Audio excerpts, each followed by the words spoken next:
비상계엄 사태는 12월 3일 발령이 됐고 그 여진이 계속되고 있죠. 전반적으로 북한의 태도를 봤을 땐 기이할 정도로 조용하고 이상하리 많지 절제된, 정제된 보도를 하고 있다. 이렇게 볼 수가 있어요. 제가 정리된 자료를 좀 가지고 나왔거든요. 이게 12월 1일부터 12월 4일 날 새벽이었잖아요. 그 새벽에 사단이 났으니까 다음날 아침 조간에는 못 나오죠. 그러니까 노동신문은 5일날 보도를 했을 거 아니겠어요? 자, 1일날 신문을 보시면 노동신문 6면이 나와요. 6면. 많이 안 나와요. 정말 볼 거 없어요. 다 헛소리인데 그 6면에 대한민국 소식이 일부 들어가 있습니다. 왜냐하면 6면이 국제면이거든요. 김정은이 2024년 1월 최고인민회의 시정연설 1월 15일 날, 그 다음에 2023년 12월 말 전원회의에서 대한민국을 적대적인 이국관계, 다른 나라, 통일도 안 할 거야, 같은 민족도 아니야, 이렇게 말했죠. 딴 나라잖아요. 그러니까 6면에 실습니다. 국제면을. 보통 평상시 추세라면 대략 한 일주일에 한 번, 많으면 2번 정도 남한, 대한민국 얘기를 실어요. 과거에는 남조선, 조선 반도니까 북한 말로. 그다음에 남반부. 남조선은 조선반도의 남쪽이라는 뜻이고 남반부는 지들이 공화국이니까 공화국 남반부라고 표현해서 하나로 썼거든요.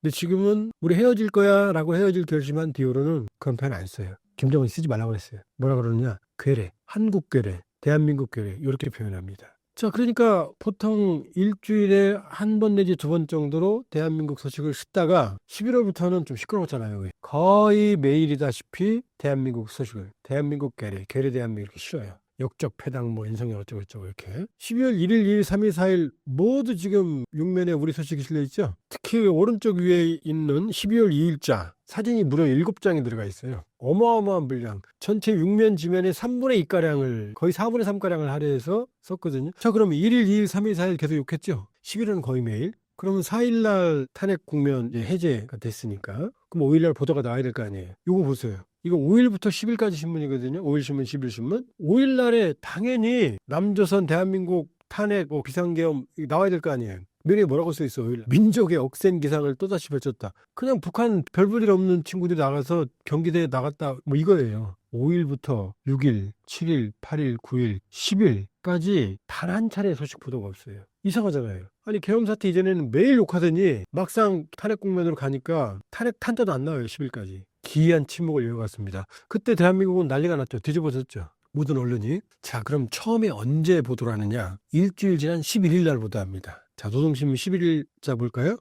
거의 4분의 3이죠. 지금 신문이 6면에 4분의 3을 할애했고 여기 있는 사진을 씌워보면 21장의 사진이 들어가 있어요. 이게 다 뭐 내란 어쩌고 뭐 수계 어쩌고 저쩌고 뭐 나오죠 지금 국회 앞에. 자, 괴뢰 한국에서 비상계엄 사태를 어쩌고저쩌고 드디어 이제 이 친구들이 대대적으로 보도를 하는 걸 이렇게 생각을 했어요. 근데 12일 날 오니까 가운데 색칠해놓은 부분 보이죠. 괴뢰 한국에서 탄핵을 요구하는 투쟁을 이렇게 사진이 없죠 일단. 그 다음에 보도의 분량이 확 줄었죠. 이 다음부터 또 보도를 안 해요. 자, 12월 13일 날 없죠 여기. 뭐 세대가 바뀌고 혁명이 어쩌고저쩌고. 14일 날 사회주의 제도가 꽃 피운 아름다운 이야기. 15일 날 제국주의는 추워도 타협하지 말아야 한다. 아니 14일 날 탄핵안이 가결됐잖아요. 그럼 15일 날 보도해야 될 거 아니에요. 보도가 없어요. 언제 보도하느냐? 바로 16일 날 보도합니다. 그런데도 이것도 뭐죠? 아주 짧게 괴뢰 한국에서 윤석열에 대한 탄핵안 가결, 대통령 권한정지 이렇게 짧게 끝나요. 사진도 없죠. 자, 16일 날부터 또 보도가 사라져요. 언제까지? 1월 2일까지 보도가 없어요.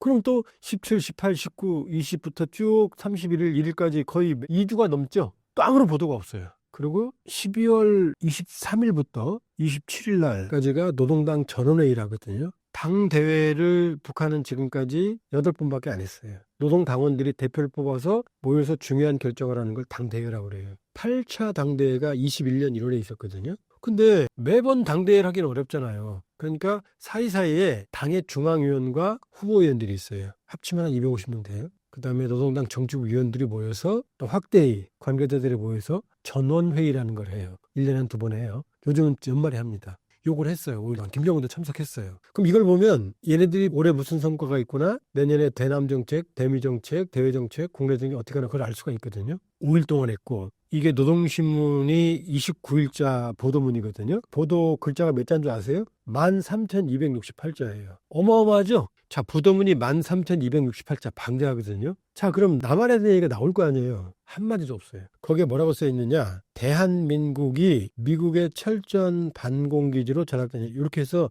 대한민국이라는 글자 4글자 딱 한 번만 나와요. 이것도 대한민국에 대한 메시지 나온 것도 없어요. 그냥 대한민국이 미국의 반공의 전치기지가 됐다 이 말이에요. 우리한테는 한마디도 안 했어요. 이 탄핵 국면에. 자, 마지막으로 1월 3일자 이게 지금 이제 신사임당 이게 녹화 촬영하는 날 1월 3일이잖아요. 그러니까 오늘 아침이에요. 조선중앙통신과 노동신문에 동시에 나온 게 뭐라고 그랬느냐. 괴뢰 한국에서 사상 초의 연속 탄핵 어쩌고 저쩌고. 미주알 고주알 아주 길게 보도를 했어요. 자, 그럼 정리해볼까요? 비상계엄 발령은 3일날 밤에, 그리고 국회의 의결이 새벽에 이루어졌죠. 3일, 4일날. 그러면 1월 3일까지 한 달 지난 거 아니에요. 우리는 그 한 달 동안 거의 모든 지면이 탄핵, 비상계엄, 뭐 내란, 뭐 무슨 아니다, 기다, 뭐 도배를 했죠. 북한은 딱 4번 보도한 거예요. 11일날, 12일날, 16일날, 1월 3일 현재 아침. 이상하지 않아요? 그렇게 욕하다가 매일 하다가 본인들이 탄핵 매일매일 탄핵 시위는 보도하다가 갑자기 탄핵 국면에 접어드니까 한 달 동안 딱 4번 했어요. 말도 안 되는 거잖아요. 평상시보다 더 작잖아요. 전 과거에는 어떤 날 비교해 볼까요? 자, 여기 보면 박근혜 전 대통령 탄핵 던지기 있죠.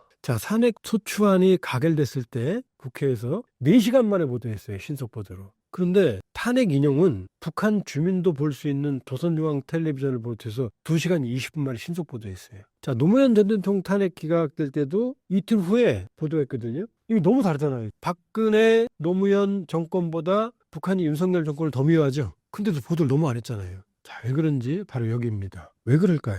윤석열 대통령이 계엄을 선포할 때 뭐라고 그랬죠? 종북 세력을 일거에 척결하기 위해서 이렇게 말했죠. 그 김정은은 가만히 있다가 나 때문이라고 이렇게 되는 거잖아요, 지금. 그 밈도 많이 나온다면서요, 지금 여기저기. 뭐라고 나? 이러는 거죠, 지금. 그러니까 여기서 갑자기 뭐라고 하면 어떻게 돼요? 거봐. 북한이 연루가 된 거잖아. 이렇게 될 거 아니에요. 그러니까 북한은 이 남한의 이 비상계엄 사태에 본인들을 연루되지 않게 해서 철저하게 거리를 두는 거예요. 최근 탄핵 국면 이후에 비상계엄 국면 이후에 쓰레기 풍선 났다는 얘기 들어본 적 있어요? 한 번도 없죠. 거의 매일 보냈잖아요. 지겹게 안 보냈어요. 김여정 틈만 나면 나와서 아주 쌍수를 뱉어냈죠. 무슨 뭐 담화 하나도 없잖아요. 대남 비난 어쩌고 없어요. 보도도 없어요. 딱 몸을 받을까 엎드리는 거죠. 난 관계없어? 이 얘기하고 싶은 거예요. 나 아니야? 지금 네 제스처를 하는 거예요. 왜 날 끌어들여? 라고 말하고 싶은 거예요, 지금. 그러니까 어떻게든 탄핵 정국에 연루되는 걸 회피하고 싶은 모습을 보이겠다, 첫 번째. 그게 첫 번째고요. 두 번째는 지금 무서운 얘기들이 많이 나오죠. 아직 확인은 안 된 얘기들입니다. 우리가 무인기를 보냈다느니, 뭐 NLL에서 어떻게 했다느니, 뭐 전단을 뿌렸다느니, 북한의 도발을 유도했다느니 이런 얘기 많이 나오죠. 이건 확인은 안 된 설이에요. 이제 명명백백히 밝혀져야 됩니다. 설을 갖고 말하는 거예요. 그럼 북한 입장에서는 그럴 거 아니에요. 뭐라고? 우리를 끌어들여서 충돌하려고 했다고? 이런 의심을 하고 있을 거 아니에요. 무력 충돌은 북한이 우리보다 더 두려워해요. 예상외로. 왜냐하면 그동안의 무력 충돌 과정에서 연평 1차 해전, 2차 해전, 대청해전, 연평도 포격전, 포격도발 이때 북한이 우리보다 괴멸적인 타격을 입었어요. 도발은 먼저 했지만 똑같이 응사를 하면 우리가 더 적게 응사를 해도 북한의 피해가 막심했어요. 실제 NL 군사분계선에서의 무력 충돌 시에 북한의 피해는 천문학적으로 발생해요. 현대전쟁은 돈이에요. 돈이 전쟁하는 게. 미국이 전쟁 잘하는 건 돈이 많았어요. 북한 돈 있어요? 우리 세계 경제력 10위, 북한은 거기 180위권, 우리 국방력 5위권, 전애들 그냥 36위권이거든요. 핵무기 있잖아. 핵무기 못 쓰잖아요. 아무 때나 써요? 못 쓰지. 그 푸틴도 저렇게 코프 터지는데 못 쓰고 있는데. 그럼 북한은 무력 충돌을 아주 두려워해요. 맨날 도발하는 것 같지만 그렇지 않아요. 북한은 오히려 무력 충돌에 대해서 상당한 포비아, 공포감을 가지고 있다. 그러니까 이 상황이 남북 간의 우발적 충돌로 비화하는 걸 두려워하는 것 같다. 또 하나, 지금 북한군이 11,000명 이상이 내외가 러시아로 갔잖아요. 있는 병력이 갔잖아요, 지금. 그 다음에 지난해 10월 기준으로 봤을 때 컨테이너 2만 개 분량, 152mm 포탄으로 환산했을 때 약 1,000여만 발이 갔어요. 어마어마하게 갔어요. 그럼 지네 쓸 게 있어요, 지금? 없죠. 두렵죠. 이래서 뭐 맨날 뭐 한다음에 그 방어진지 구축하는 거예요. 그럼 언제 쳐들어오면 어떻게 해? 현대전쟁은 6.25처럼 그렇게 기습이 안 돼요. 전쟁하기 몇 달 전에 우리가 알아요. 물자가 이동하고 통신량이 증가하고 병력이 오가고 아무런 지원가 없어요. 그러니까 지금은 크게 보면 첫 번째, 두 번째 연루되기 싫고 무력 충돌이 두렵고 우발적인. 자, 또 있어요. 이제 박근혜 정부 때 탄핵을 보고 북한에서 탈북해서 남한에 정착한 분들이 계시거든요. 그분들 얘기 들어보면은 두 가지 얘기를 해요. 첫 번째, 북한이 신나서 자 남한 엉망이다 정치적으로 보도를 한대요. 야, 큰일 났다. 저는 혼란이다. 그러다가 이런 생각을 한대요. 대통령 임기가 있어? 우린 죽을 때까지인데. 아니 저게 무슨 잘못이라고 대통령을 끌어내요? 우리 수령 동지는 사람 죽이고 별짓 다 해도 죽을 때까지 하는데 잘못하면 지도자가 쫓겨내려간다고? 국민들이 저렇게 많은 사람들이 모여서 데모를 시위를 해? 그러니까 사람들한테 아 저런 게 있어? 우린 아닌데 충격을 준다는 거예요. 두 번째, 노동신문이 워낙 볼 게 없어요. 나와도 진짜 맨날 그 김일성, 김정일이 뭐 했다, 뭐 무슨 어느 기업소에서 뭐 생산량이 초과됐다, 모범 단위에서 헌신을 했다, 백두산 답사했다. 남한 사진이 들어오면 너무 신기한 거예요. 딱 보면 뭘 보느냐, 여자들 헤어스타일이 저렇구나, 청바지가 저런 거구나, 신발은 저런 걸 신네, 차는 왜 이렇게 많아, 빌딩은 왜 이렇게 높아, 이걸 안다는 거예요. 그러니까 처음에는 좋아서 보여줬는데 북한 당국이 원하지 않던 결과들이 생기는 거예요. 정치적 자유영향 차단, 대한민국 발전의 영향 차단. 요게 또 있고, 다섯 번째, 적대적 공정관계에 차질이 빚는 거예요. 그러니까 김정은이 남북을 두 국가로 전환한 것도, 통일민족 개념을 삭제한 것도 뭐예요? 다 윤석열 정권이 역적 패당이다, 지들 말로 그랬거든요. 천하의 보수 정권이다. 그러니까 난 니들 안 본다 그랬거든요. 그리고 어떻게 해요? 계엄 탄핵 국면 전에 매일 윤석열 대통령이 욕했다고 그랬죠. 이거 없어졌잖아요, 지금. 여기 욕해야 되는데 욕할 사람이 없어졌잖아요, 지금. 타겟이 없어진 거죠. 그러니까 이 다섯 가지, 탄핵 전국 연로 회피, 무력 충돌에 대한 우려, 정치적 자유영향 차단, 남한의 발전상 차단, 그 다음에 적대적 공정관계 전략의 차질, 이 다섯 가지 때문에 북한이 우리에 대한 보도를 갑자기 기이하게 줄였다, 이렇게 볼 수 있어요.